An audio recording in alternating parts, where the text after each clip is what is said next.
Okay, here's our HRS level 1 maintenance work table. So we have actually two committees at our school, two main committees.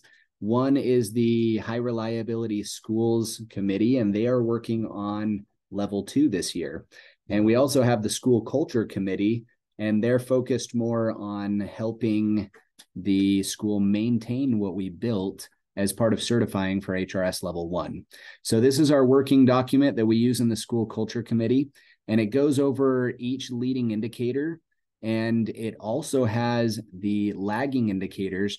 This link will take you for each indicator.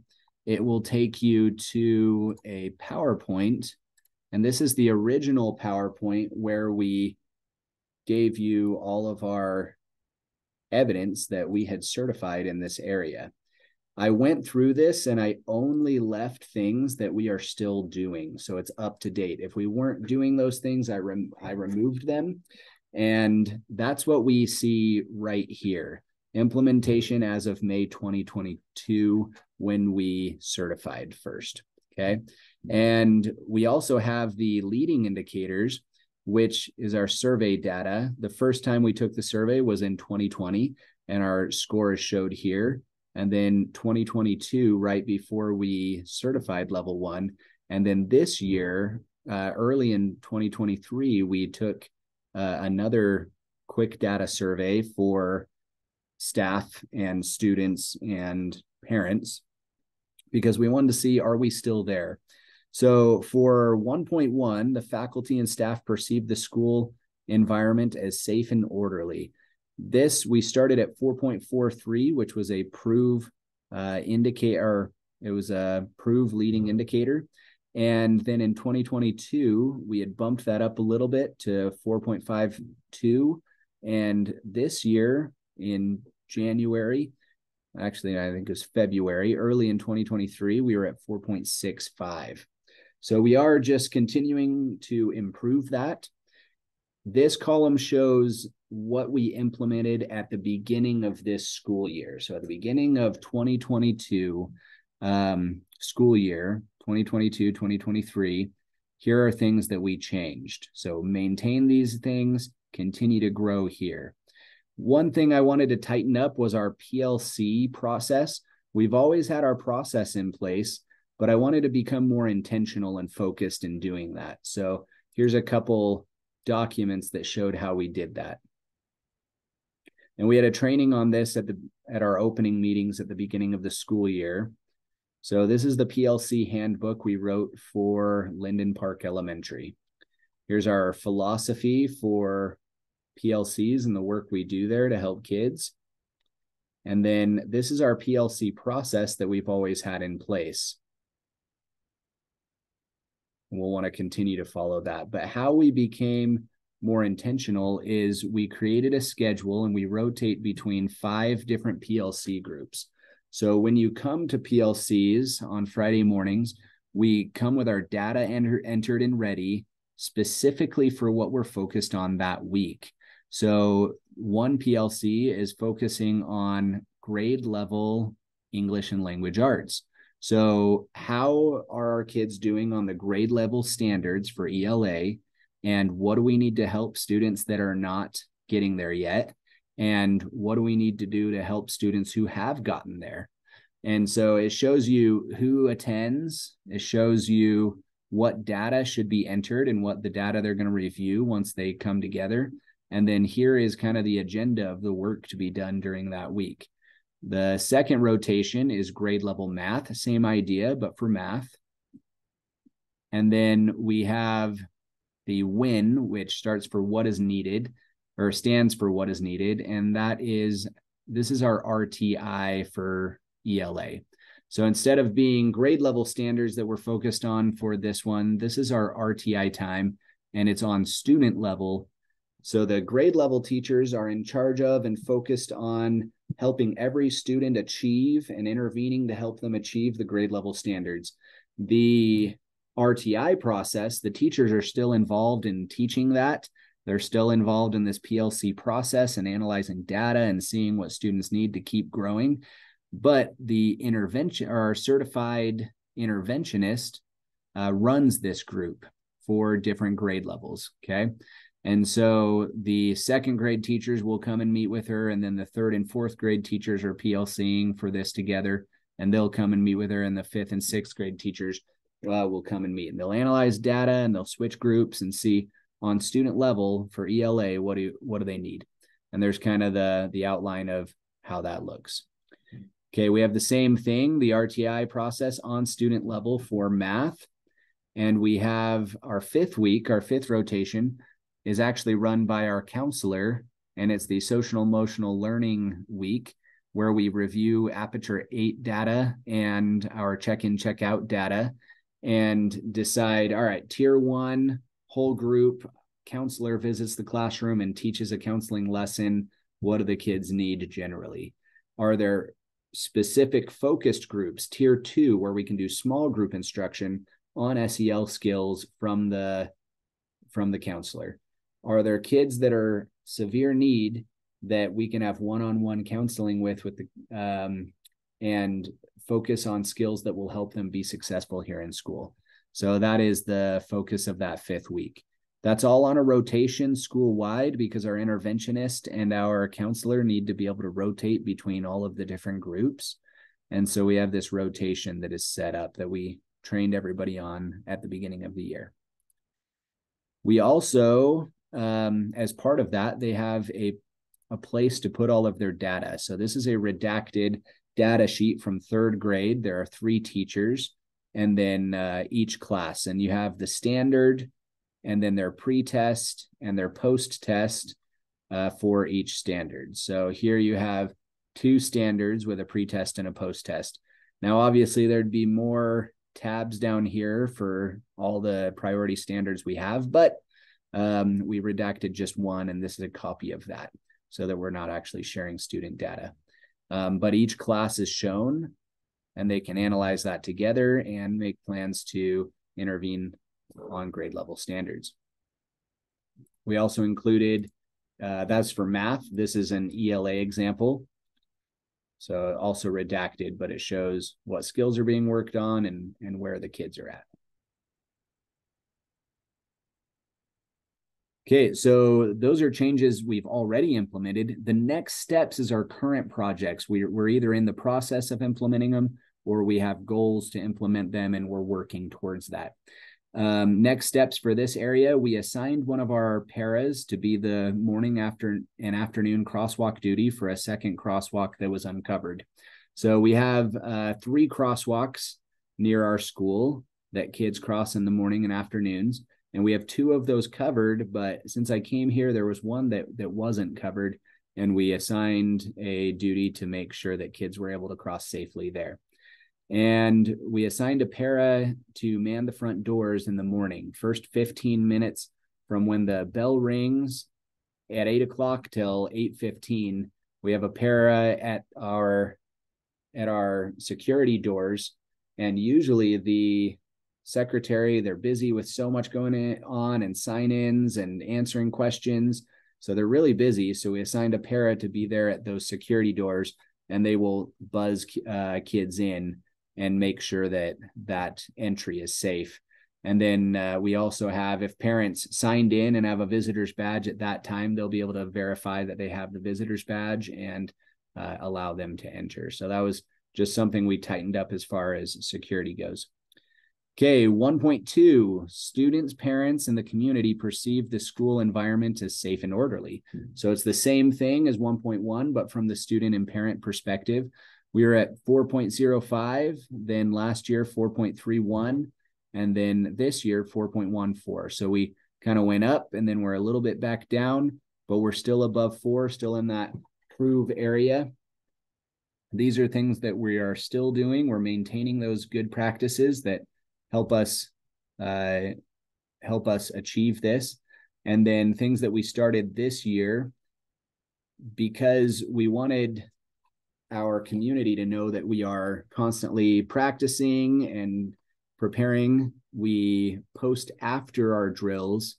We post about those on Facebook, not before. We actually don't want the community being aware that we're going to be evacuating students or things like that. But afterward, we'll post a report on having done that drill. And students, another thing that we did to become a little more orderly, I asked our PE teacher to write up the rules for playground games, Linden Park rules. So tetherball, foursquare, gaga ball, etc. And these are games the kids play out at recess. And instead of every student who plays having their own house rules and arguing about what the rules actually are, our PE teacher wrote up the Linden Park rules, posted them so they can be read out on the playground, and then spent the first couple months of PE while the weather was still nice out on the playground, teaching the students what were the Linden Park rules for gaga ball or tetherball. And this was really useful because it just reduced a lot of arguing that happened between kids about what rules were out on the playground. So that's that document. Next steps. So one of the areas we were lower on was that some parents weren't aware of the Google survey that they can take anonymously or the Stop It app. And on both of those platforms, they can actually share any concerns they have or any input they have anonymously. And we do give access to this at least monthly. We'll send something out about this in our newsletter. It's always in there so that they have access. And we do get some feedback from that and some reports. But I noticed that there are parents that still aren't aware of that. So we're going to put together a report on the latest HRS survey data that we collected and what we're going to do about that. And one of those things is going to be a reach out again to give more information on these two methods of sharing safety concerns anonymously. We'll also share about that survey and the app. We'll set up a booth at a parent event like parent-teacher conferences and make sure that that information is getting out to as many parents as we can. They can even take the survey right there at parent-teacher conferences. It'd be a great place to have that available for them to scan on a QR code. 1.3, teachers have formal roles in the decision-making process regarding school initiatives. So 3.3 is where we were at. Then last year, 4.19, and then this year, 4.68. So we have just continued to improve, which is great. An additional practice, here's our maintenance, but an additional practice we added this year was a classroom furniture application. We've always had the school culture committee review and approve or deny field trip applications. We have a school budget for field trips, and to make sure that that budget is distributed equitably to all the different classes, we have this application process. It also helps us review as a school culture committee if the field trip is going to address standards that the students need to learn about, and if it's a meaningful experience for them. So that process was already in place, but another budget pool that we got this year that's new was a classroom furniture budget. And the question was, how are we going to make sure that this is given out, equally? Who gets to have their classroom furniture replaced? So we created another application, and we've actually reviewed 2 of these as a school culture committee and approved 2 of them. And we are, the nice thing about that is that we've already ordered that furniture, and we made this as a staff, and that way we can replace furniture that we need to replace, but people don't feel like, oh man, it's not clear what the process is, and so always gets this new furniture, why don't I? This is just an application process that's available to everybody. Okay, 1.4, teacher teams and collaborative groups regularly interact to address common issues regarding curriculum assessment, instruction, and the achievement of all students. So really that PLC process. We have those lagging indicators from our original submission, and we started at 4.46, and then we went down actually to 4.27. But this year we were at 4.91, which is an awesome number. And I attribute a lot of that to just us tightening up that PLC process, becoming more systemic and making sure that we are doing the right work. So I won't go back over those because those are the same links. But our next step, and something we've actually started doing, is in addition to walkthroughs of PLC meetings, we'll go back through to PLC notes that grade levels are taking, their logs, and of the work they're doing, and we'll make comments on that. And I put it in my calendar, so I make sure I do it every Friday. And here's a couple examples of comments we've made. At the top of the PLC artifact log, they have their PLC norms that they've come up with, and also their data-based goals. And I just was able to make a comment to the side, and then they can interact back and forth with me. There can be praise, there can be teaching moments and follow-up. So I think it's just going to be a really positive change. Here's another example of some comments I made on notes. So the date, who was in attendance, the stuff that they discussed, and some comments and some questions.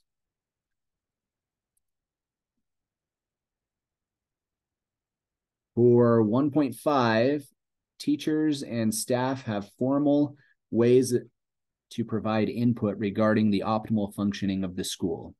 Started at 3.10, then last year 3.84, and this year 4.49. So we really have improved in this area, things that we're maintaining, and then the addition of that classroom furniture application. 1.6, students, parents, and the community have formal ways to provide input regarding the optimal functioning of the school. Started at 3.48, and then last year we were 3.69. This year we are 3.76. Practices we're maintaining, and then things we've added. So we updated our Grit Kid program.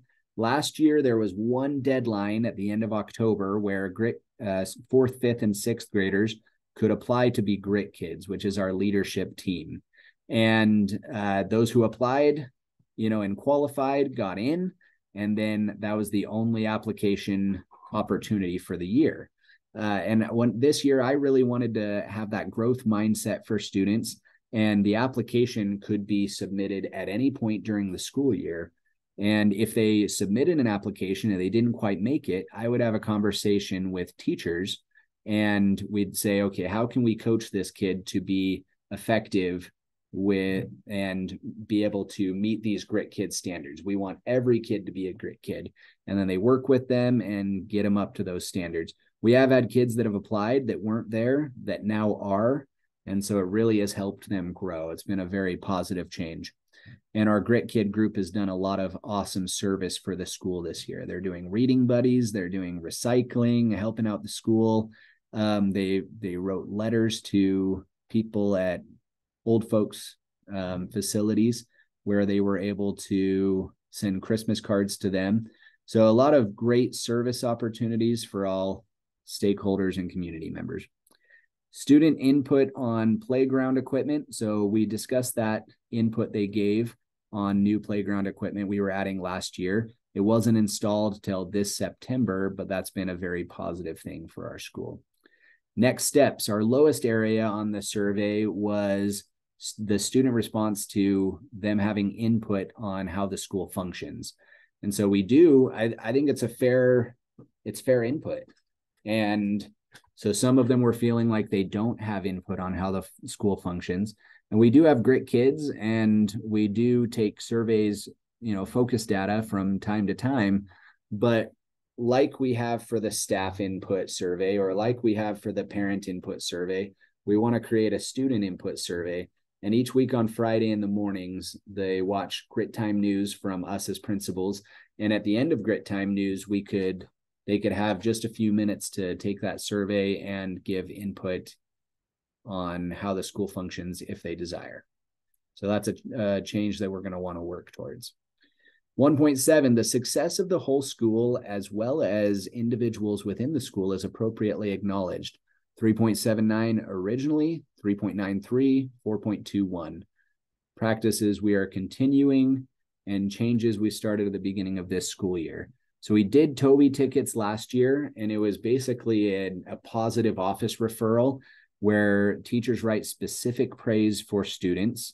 And then that comes to the office, and every Friday we go to the students We bring them out into the hall. We read this praise to them and congratulate them. They get to choose a prize and take that ticket home. And then we make calls after school to every one of those parents and just have that praise over the phone for parents. It's been a really positive change. We had over 500 that we gave out last year. And this year, our goal was over 800. So here's just a snapshot of the survey or of the Toby ticket data I have from today. And so that goal of 800, we're at 798 right now out of 800, and it's April 6th. And I know there's Toby tickets out in the bucket. So we're definitely going to make that goal. And that's been a cool effort to watch on the part of the teachers. One of our rules is that every student in the school gets at least one Toby ticket, because every student has something positive and specific that can be praised. So we're 92% of the way there. Last I updated this, and I send reports to teachers of students who have not received Toby tickets yet. So we're going to get there, and that way they can see if there's anybody they're forgetting about. We have the goal of a 3-to-1 positive praise to correction ratio, and that we do between Toby tickets and discipline referrals. And that can be minor that the teacher handles, or office referrals that we handle as an administration. So this is by month, and we weren't making that ratio the first 2 months, 2.71 to 1, 2.21 to 1. But then we did start making that ratio 4.56 to 1, and we've made it ever since. Average ratio on the school year so far, 3.73 to 1. So we're doing a nice job keeping the school positive and making sure that we are passing that on to the parents. One of our next steps is for 1.7 is an area that was a little lower. The teachers perceived that we were praising them sufficiently. They felt acknowledged and praised, and the staff. The parents felt like we praised their students and the schools, but one area that was lower on the parent survey was they didn't perceive that we praised the teachers enough. And so we do shout outs, specific shout outs at faculty meetings. And what we're going to do so the parents see that is start posting those shout outs after faculty meetings on Facebook. So that can be seen publicly as well. All right, last one, 1.8, the fiscal, operational, and technological resources of the school are always managed in a way that directly supports teachers. We started out at 3.97, then 4.16, and now 4.61. Here are things we're continuing to do. And then we also have that application for classroom furniture. All right, so this is our maintenance document where we just want to keep doing the things that were helping us certify and be that HRS level 1 school, and then continue to improve even more, not stand still and complacent, but always be analyzing new data and seeing what we can do to be an even better school.